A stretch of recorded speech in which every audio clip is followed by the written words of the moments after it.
Alors dans notre établissement, l'EHPAD Cité Saint-Joseph, nous avons bien sûr un enjeu majeur concernant l'égalité professionnelle, c'est le manque de personnel masculin au sein de l'établissement. On a bien sûr dans divers services des personnels masculins, la cuisine, la maintenance, mais on en a que très peu au niveau du soin. Et donc, pour nous, lancer une démarche d'égalité professionnelle, c'était avant tout essayer de retrouver des personnels masculins dans le service du soin. Alors en fait, quand j'ai présenté donc à mes collègues cette démarche, cette mise en œuvre de cette démarche d'égalité professionnelle, j'ai senti effectivement beaucoup de curiosité, mais aussi un questionnement important sur l'intérêt de cette mise en œuvre donc dans l'établissement, parce que mes collègues effectivement ne voyaient pas l'intérêt, mélanger un petit peu, confonder la parité et l'égalité professionnelle. Voilà, les retours que j'ai eus de cette mise en place, c'était mais à quoi ça va nous servir? Nous n'avons que du personnel pratiquement féminin. La parité, on l'aura jamais. On la souhaite pas d'ailleurs, on m'a carrément dit. Et pour eux, l'égalité professionnelle concernait essentiellement la rémunération. Il a fallu que j'argumente, que j'explique que nous, on mettait en place cette égalité professionnelle, pas uniquement au niveau d'une rémunération, mais au niveau des embauches pour essayer d'apporter plus de mixité dans des fonctions essentiellement féminisées, hein, dans le soin, donc au niveau des conditions de travail et au niveau de la formation professionnelle.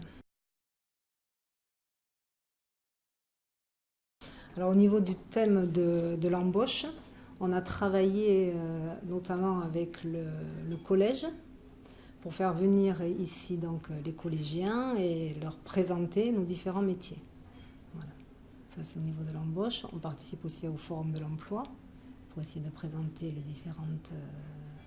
différents métiers aussi. Au niveau donc de la formation, on a essayé en construisant le plan de formation de mettre en place des formations aussi bien pour les hommes que pour les femmes. Et au niveau des conditions de travail, nous avons mis en place donc une démarche de qualité de vie au travail en lien donc avec l'égalité professionnelle. Au niveau des embauches, nous avons souhaité embaucher du personnel masculin au niveau des ASH, de l'entretien des locaux, parce qu'on avait une possibilité d'avoir des contrats aidés et on s'est particulièrement investi dans l'embauche de jeunes de ce type pour justement les faire évoluer vers d'autres emplois comme AS et infirmiers. Et on a eu notamment la surprise de voir le premier jeune garçon qui a, à l'issue de sa période de contrat aidé, a pu intégrer une école d'infirmiers. Et cet été, on le retrouve en fin de première année. Il est donc aide-soignant et donc il fait des soins à la personne au sein de notre établissement comme emploi d'été.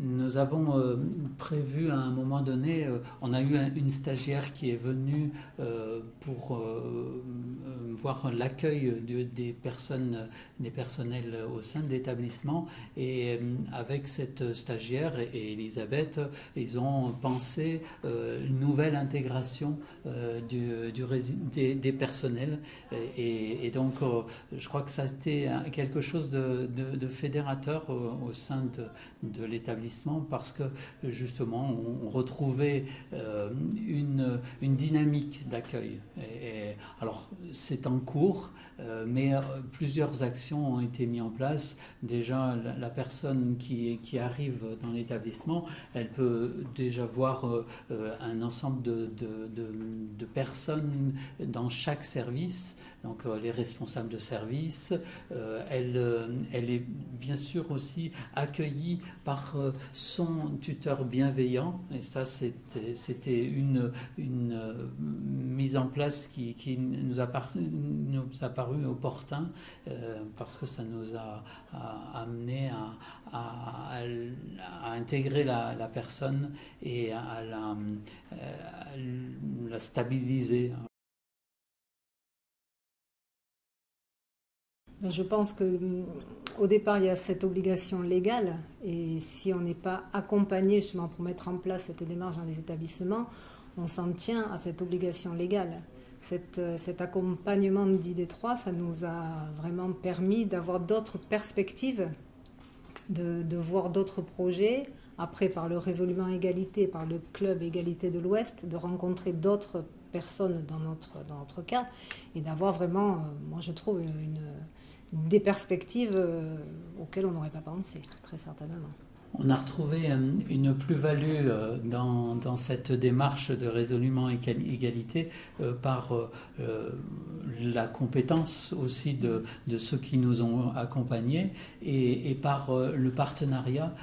Comme disait Elisabeth, on retrouve des personnes, mais aussi des idées qui sont mises en place dans des secteurs bien différents des nôtres, mais qui nous ont permis d'aller voir des collèges pour leur montrer nos métiers au sein des établissements. Et ça nous a ouvert l'esprit à un territoire, et même plus qu'ouvert, ça nous a permis de s'intégrer au sein d'un territoire. Maintenant, le responsable du collège, je le vois assez régulièrement, on arrive à discuter, on a d'autres projets d'animation aussi au sein de l'établissement. Les élèves viennent plus facilement au sein de l'établissement, et ce qui amène un mieux vivre pour les résidents. Je ne sais pas si on en a parlé, mais effectivement l'accompagnement d'ID3 était aussi important pour moi sur des compétences techniques. Par exemple, pour renseigner le rapport de situation comparée, c'est pas toujours évident. Et j'ai toujours eu quelqu'un très rapidement pour m'expliquer ou pour m'aider à rectifier une colonne qui était mal remplie, ou une analyse aussi. L'accompagnement est important aussi sur l'analyse de ce rapport de situation comparée.